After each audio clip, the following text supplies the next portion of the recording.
Hi everyone, Simon from Horoma Studio. Today I wanted to touch on a little bit on the topic of workflow and the idea of the ideal workflow.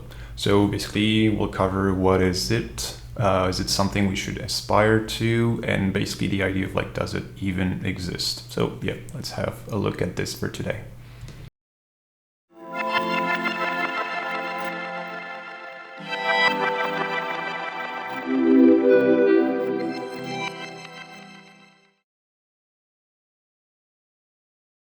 So as you may have noticed, overall in this channel, I'm always like very interested in like optimizing things and trying to work out like what's the best process to go through in order to do something. And overall, like this idea of like trying to really tweak everything in order to make it as perfect as possible. For a long time, I was tinkering with this idea of the ideal workflow and what it would mean. And this, I think, stems for this idea of like, as I said, like to like perfectionism, which is not really the idea, but still, and this idea of like try to push for optimal optimization. And this is kind of the growl I was looking for a while, where the idea was that whatever project I would be thrown at by a client, I would always deal with it the same way, put the project through the exact same process and same steps, and use the same plugins, same software, etc., and like have the same filters. And this this would like lead to question like, should I go full 3D? Should I have like full 2D? Should I do like a mix of those? What software should I use, etc.? And also this question of like, how do you manage to have a sort of like consistency and a sort of a quality standard on your delivery? And basically, after a while, like the problem you sort of notice with this idea of the ideal workflow is that it basically doesn't exist, in the sense that it only works in an ideal world, and we're definitely not in an ideal world. And the archviz, even though it's a fun world to work in, is definitely not ideal, and it's quite messy. So over time, my definition of the ideal workflow kind of shifted from a sort of very specific workflow that I could like describe with specific steps and specific like ideas, etc., to sort of shift it to a broader understanding that would be more like described with general pillars, where like the idea would be like general pillars and requirements, where the general idea would be more like how to experiment around those big ideas and how you can sort of fine-tune it to fit exactly what you need to do. So what I'm gonna do is to basically sort of expose to you those different strong points that I think are interesting, and sort of like how you can potentially refine or define your own workflow around those pillars, ideally. So this is still a work in progress. I guess everything is a work in progress anyway, but so far I think there's like 6 main pillars that I think are important to have in mind when you're sort of like thinking about what you're doing in terms of workflow. The first big pillar, I think, is this idea of flexibility. Basically, you want to be easy to work with. The idea, I think, overall is like you have, for instance, to be able to work with any type of file that your client will send you. I remember when I started, and still now, I'm like very used to working with SketchUp. I know most people hate SketchUp, but I personally sort of built a whole workflow around how to deal with SketchUp files. And for me, it's like very easy to take them, prepare them, and update them later, and work with them in 3ds Max environment. So when I started having some clients that were working with Revit is kind of okay, but with Rhino, for instance, that needs a completely different set of tools and workflow to put them into 3ds Max, it was starting to be a problem. So this idea of basically, in terms of flexibility, you need to ask your client as soon as possible the type of file format they're going to send to you, so that you can prepare for that, because you don't want to waste time by actually not even being able to deal with the files they're going to send you. On another topic that is kind of related to this idea of updating, it is very important in terms of flexibility to be able to update your models very quickly or very easily, so that you can actually give the leeway to your client to update their project until very late. I remember when I was working in-house in Paris for an architecture firm, I was doing most of the rendering, but still we would outsource sometimes to other studios. And it was interesting to see the differences in studios, because some of them would be very like open, and you could send them like updates of the 3D model until very late. Other, on the contrary, were very constraining, and saying that you would need to send the final model like until sometimes 10 days prior to the deadline. And this is something that is actually completely, like antagonistic to the way architecture firms work. If you've done competitions in architecture firms, you know that the design decisions can be taken until very late in the process. And this is this is too much of a constraint to put on your client when you're saying, actually, you can't update anything past that deadline if it's like so long before the actual deadline of the project. So this is actually something that you can differentiate yourself very easily with when let your client update their model until very late in the process. Basically, this idea is that you're going to give more design time to your client, which is something extremely valuable, especially in a competition environment where you need to make sure that you give the best shot at your idea and that you have the best idea possible. Another pillar that is very important is just the idea of proficiency. Basically, you want to be able to do what the client needs. So in terms of software, in terms of whatever, you have to be able to do whatever is required. You don't want to hit a wall and be like, my client needs this. I know we need to do something like this, but I technically don't know how to do it. This is something you don't want to encounter. So this idea of you really can't say no to a client for a bad reason. This led to not discussions, but thinking that I had, for instance, where all this idea between 2D and 3D, and also this idea of back to flexibility as well, but being able to get decent results, whether you use 2D or 3D. I had a project that I finished last week for a client, and it was a very long series of images. And unfortunately, the last image we worked on had many changes towards the end. And what was interesting in terms and kind of really made me think about this video is that since I knew there was going to be many changes toward the very end, I completely shifted the way I worked on the scene by actually removing most of the 3D trees that I had in the scene, and then shifted to almost entirely post-production trees. And this was fun because the idea behind that is that I knew there was going to be changes in the way we would place them, etc., because some of the layout were not really done.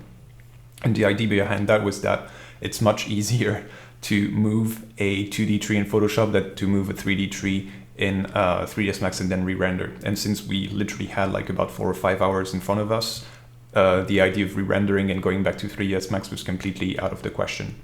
So this is something you need to have in mind. Another example that I have in mind is regarding crowds, where for instance we had one of the whole of a big tower lobby. We wanted to crowd it with many people.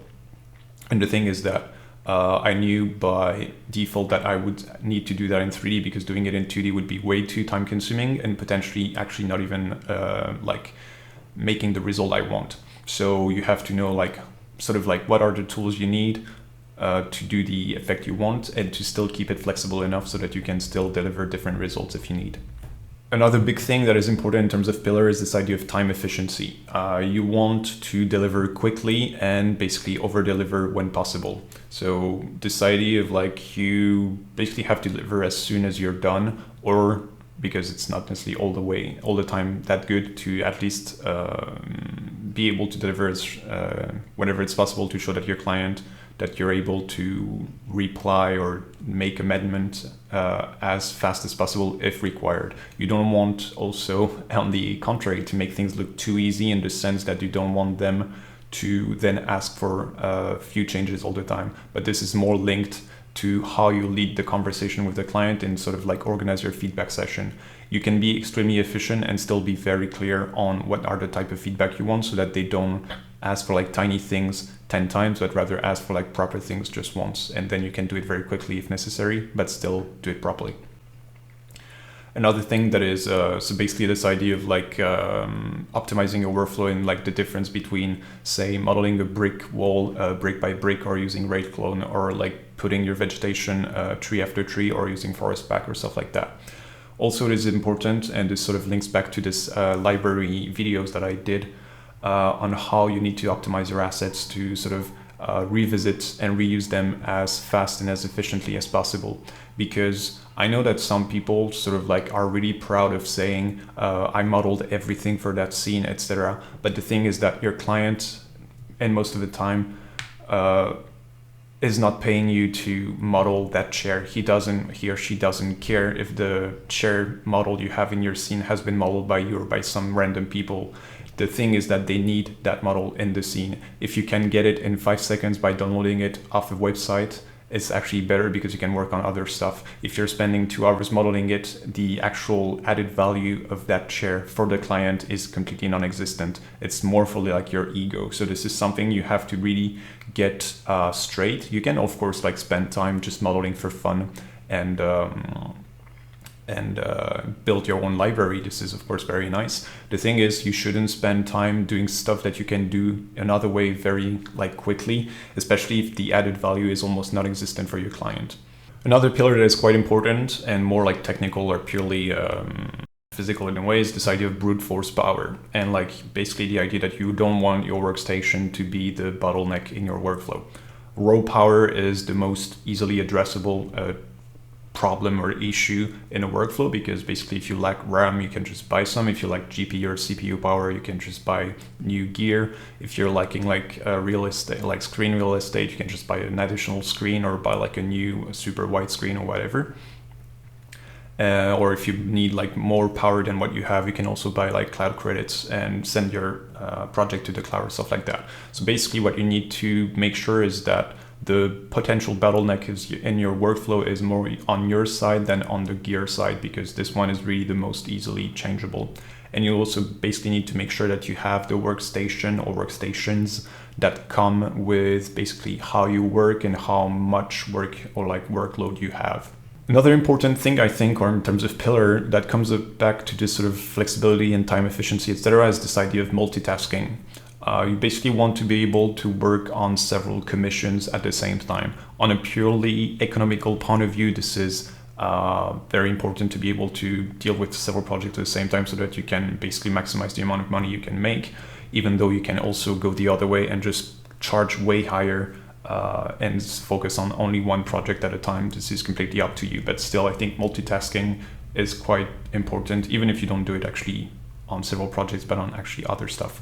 So this means that basically you should have like properly identified tasks throughout the project. So it can be really rough ones like just modeling, lighting, texturing, detailing, photoshopping, final checks and invoicing and whatever. And basically what is interesting is that once you have those identified, you can start to know how you can weave them in and see what type of like multitasking you can do. One thing I've noticed that is very interesting, and this is why I actually like to have several commissions at the same time, is that once you start working on several projects but that are different phases in time, you can see how they start to feed each other in terms of creativity. So for instance, if you start looking for references for one project, you might see that you can actually pick some references from that project and put them on the other project. But the thing is that if you didn't have that project, you wouldn't have looked at those references the same way.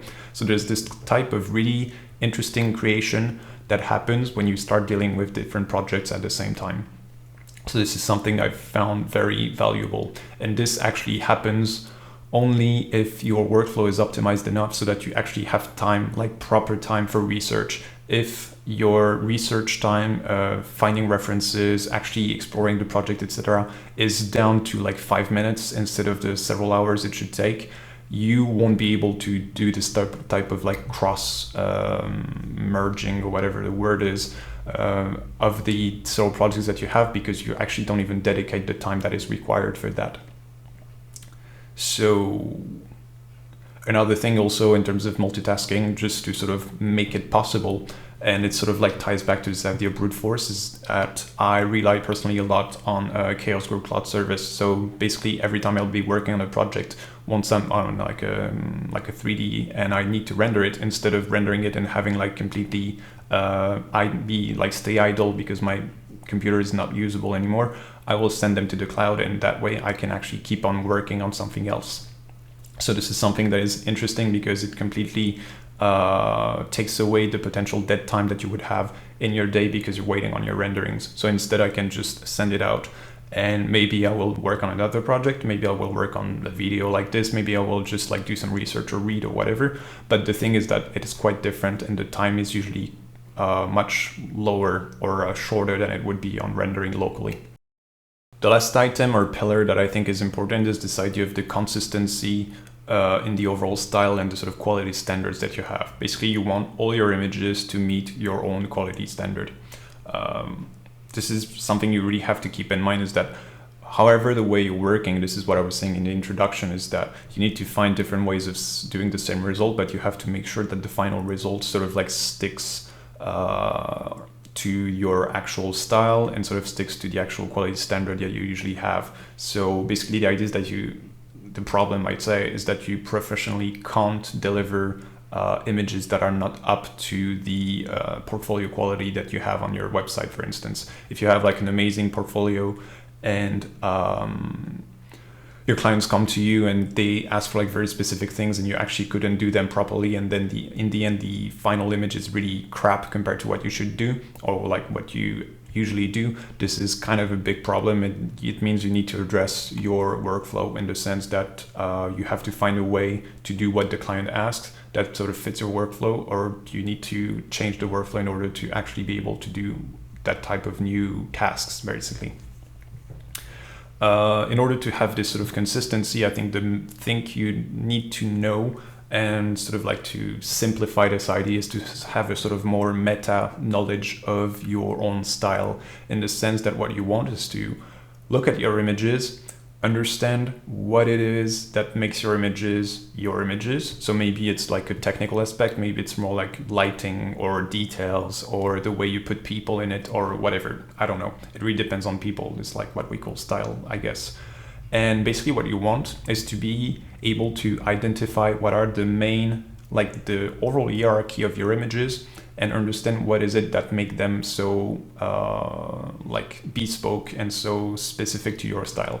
And the idea is that whatever the workflow you're going to have and the way you're going to work for a specific project, what you want is to make sure that those specific things that are like, as I said, specific to your own style are still translated, whatever workflow you use, inside the final image that you're doing. So basically this sort of like helps you in meeting your quality standard or your style, because the idea is that maybe you will use like maybe for instance you will use like 3D people instead of 2D people, but maybe the thing is that the way you use or the way you frame your image makes the actual quality of the people in the image not that relevant, maybe because the 3D people will be like further or something like that. Or you have to find a way always that sort of makes the bigger picture of the image work. And so that basically when you look at your portfolio and you have this new image next to it, it doesn't stand out too much in terms of style or in terms of quality standard and like the overall quality of the image. Of course, this is something I kind of think is personal in a way, but I think it's still widely accepted that all your image should kind of not look the same, but they should have like a specific style. It doesn't mean that they look the same, but still, as I said, you have to pick the things that you like and that are specific to your own style and make sure that they're consistent throughout your whole portfolio. So that's it for this little video about like workflow and how I think this idea of like the ideal workflow is kind of something we should not aim for, but rather have this sort of like find the right pillars that we're happy with and sort of work around them to sort of optimize everything and have them as flexible as possible. And then we can fine tune each pillar in order to have something that works and take our work to the next level every project after another. Having this idea of like the perfect workflow that you can apply all the time, I think is something that doesn't work, or that will really prevent you from growing by actually finding new clients that can potentially work differently. Because I think in terms of the way you work, like your workflow in the sense of like the type of feedback you want, the type of conversation you want to have with your client, this I think you should be imposing them on the client, because this is how you want to work and how you deliver good projects. And I've talked about that in different videos. But on the workflow ID and like the type of formats and type of files, etc., you don't want to be too constraining to your client because they have other stuff to care about. And you actually, as an expert, should be able to deal with whatever things the client throw at you. I'll probably make more in-depth videos because this was like quite theoretical.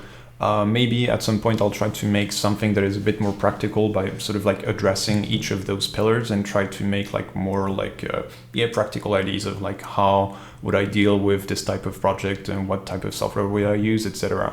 But as I said, usually in this channel, I'm trying to be more on like broader subjects that people really don't discuss, and when it comes down to really workflow stuff, I tend to find it a bit boring because other people are already doing it. And yeah, I'd like to do stuff that are a little bit more original, but we'll see. If I ever come around and see that I could benefit from doing this and that you could find value in this, then might do some videos like that. So yeah, hope you enjoyed the videos, and I'll see you in the next one. Cheers guys, bye.